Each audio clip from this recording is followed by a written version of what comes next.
Hi, my name is Alan Patrick. I'm the resource manager for the D&D Adventures League. However, we have something that is not Adventures League product today. We have the gold edition of the Eberron box from Beadle Grimm.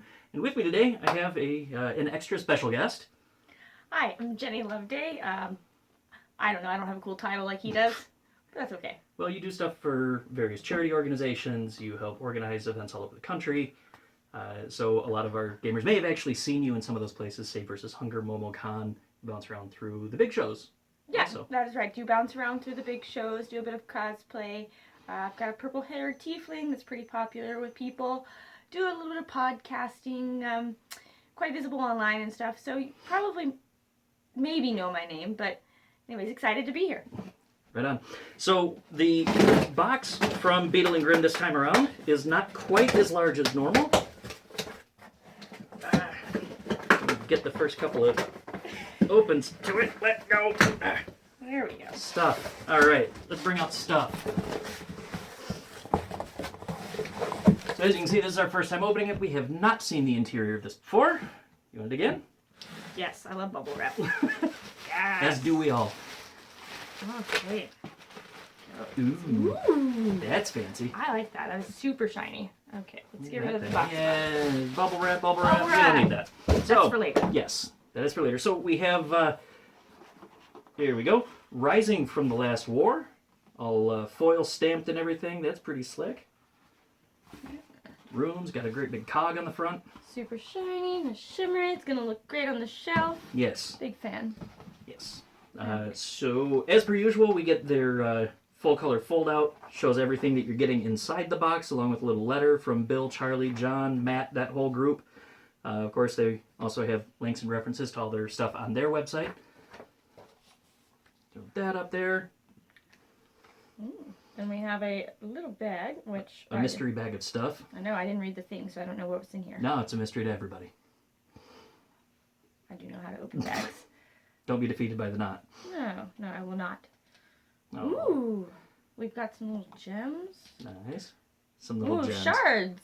Yeah, We have shards. Dragon shards. we do. And a nice little thing. Cord to put- tie them up. little They're all pre-drilled for use as necklace or whatever the case may be. pendant, keychain, Mhm. mismatched earrings. Yeah, I don't think I want to see someone wear these as earrings. That would hurt me, and I don't have piercings. Things to lob. They're actually not very heavy. No, well, yeah, that's true. Things to lob at your players. Oh yeah, there you go. Nice Actually- set of dragon shards. Yeah, decent size too. All right, we've got our pin. I'm gonna crack open, make sure we have everything we're supposed to. There we go. This is gonna come with some battle maps, encounter cards, all sorts of stuff. Custom jewelry. That's our feather token. So when you're wandering around the city of Sharn, the city of towers, when you fall off one of the bridges, as people do, you may have a feather token. Does happen. Lots of chances to fall off towers when you're playing in Sharn. This one is nice and iridescent. It actually is. Yeah, there's a lot of cool colors in there. Purple, green, blue. Really catches all the colors. I like that. We've got, let's go ahead and put that anywhere. That's great. So we have magic item cards. This is something they started including with the Avernus box that they were super handy. These are all specifically formatted, have that sort of Art Deco feel. All the rarity and everything's indicated on there along with the full effects. So you can have something physical to hand your players when they find something cool in game. And it looks like here we have creature cards, monster cards, whatever we want to call them. Beautiful pictures of the monsters on the front with the stat blocks and information on the back. And we have a lot of these. There's a lot, yeah. Oh man, lots of cool creatures in Eberron. There's only creature cards, right? Yeah. Alright. So you'll have all your Warforged Juggernauts and all the special things that the campaign setting of Eberron can throw at the players. They can see that artwork while you're looking at the stat block. It's very handy. You have a bunch of Dragon Mark temporary tattoos. On the one side, you'll see the mark itself. On the back, it tells you which mark you're actually looking at. In this particular case, I'm pretty fond of this one. So we have the Mark of Scribing. That is the very simple version of the much larger version. I like some Eberron every now and again. No. We want to go... You fight me on Dragon Marks? I'm going to go with the Mark of Hospitality. Okay, I can see that. You know. Yeah. Otherwise, my grandma would kill me. That's fair. So we have a bunch of additional stuff here. Maps, all sorts of maps. I miss my old box sets where you got so many maps you didn't know what to do with them all. Oh, look, we've got a box set. We do. So we have the continent of Corvair, the central portion of the Eberron campaign setting. All sorts of details there. We'll have a closer photo of this available as well. But yeah, that's pretty sharp. It has a whole bunch of details that we weren't able to see in some of the 3.5 materials. The lightning rails and everything that's changed. Right. Similar map for Sharn, the City of Towers. Ooh. You know, the place where you can fall off the bridge. It's a city built on top of the ruins of other cities over years and years and years. There's a lot of cool stuff in Sharn. Dragon Mark houses, holy sites. The Race of the it, Eight yeah. Winds. That is nice. It's always handy when you have adventure hooks built into your maps. Ooh, we've got a schematic for the lightning rail. The lightning rail, the train that runs on a bound elemental. Elemental, Yeah. yes. So the same thing with the skyships. Nope, that's not a spaceship on the back. Well, this one's not, no. No, it's a courtyard. Mm-hmm. Generic, beautiful courtyard. Ginny's face is around here somewhere. These are all on a pretty durable, almost parchment paper style.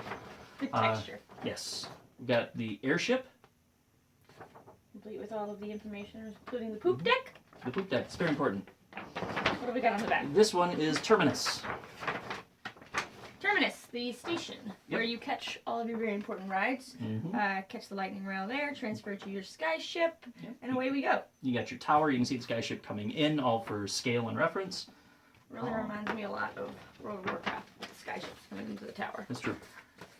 Remember the times I fell off of it? Too high. Yes. Continuing, Terminus. Terminus is a fairly large building, so we'll likely be seeing this inside the included adventure. And on the back side here, Got more we maps. have Kabara. Without giving too much away, Kabara is a very, very interesting portion of the world.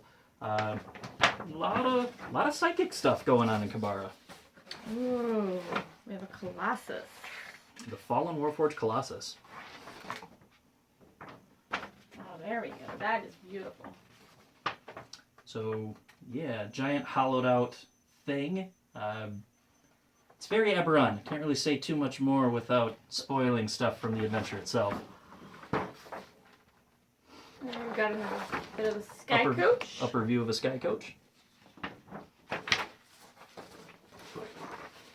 As we saw with the Waterdeep box set, we get some broadsheets. This is the voice of Breland. Gives you some local flavors and stories that you can hand out to the players. Along with a couple of issues of the Korenberg Chronicle. It's another broadsheet from within the campaign setting. They're both set within the same campaign year, but they are 1 month apart, so that something you can use to show your players passage of time as you're going through. Still laughing at the headline on that one. Which one? My husband was brainwashed by the trust. We also have the Sharn Inquisitive. So Eberron is a very pulpy, action-oriented campaign setting. The Inquisitive is sort of like the private investigators' notification network. It has a very special place in the campaign for delivering narrative hooks and all sorts of stuff.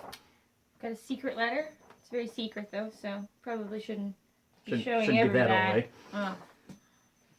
A map of the planes, as far as the planes are concerned, with Eberron itself. That deals with the planes of reality in a different way from standard Dungeons & Dragons.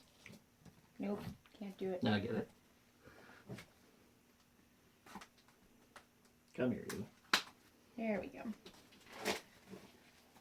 The adventure is broken into handy little chunks so that it's easy, or the adventure book itself. Yes. Easy to just pull out the section you need. So the chapters are broken down each into its own little booklet. Yep. Much like we saw in the previous boxes for Waterdeep and Avernus, Everything is, like Jenny was saying, broken out by chapter. For the adventure hardcovers, it makes it much easier to run. In this case, it becomes easy to distribute information to your players.